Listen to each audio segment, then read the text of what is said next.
आदित्य कर लिए जोरदार ताली हो चाहे जोरदार ताली। चूंकि हम इनकर छोट बहन है और आज बहुत अच्छा इनकर नाच है। हर राग रागिनी में देखे कि तनी बड़ा छुआ है लेकिन बहुत सुंदर नाचन। आज झारखंड में हर जगह इनकर नाम है। आज हामिन भी चाहली कि ठाकुर गांव कर सरजमीन में आदित्य कर आगमन हो ताकि बहुत सारा इनकर लखे छोट छोट भाई मन बहन मन बैठल है तो ऊ मन देख के सीखबे और आवे वाला दिन में यह सब छुआ नाम रोशन करबे।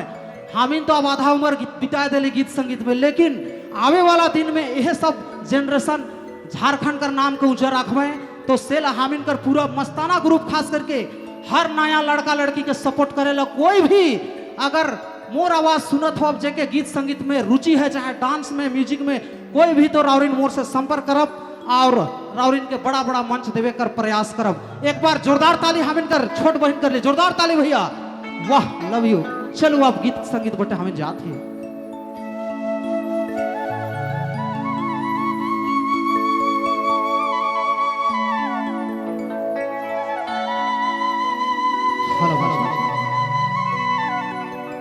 क्या बात है गणेश जी हमारे बांसुरी के श्री कृष्ण कन्हैया जी। वाह जियो मेरे शेर जियो।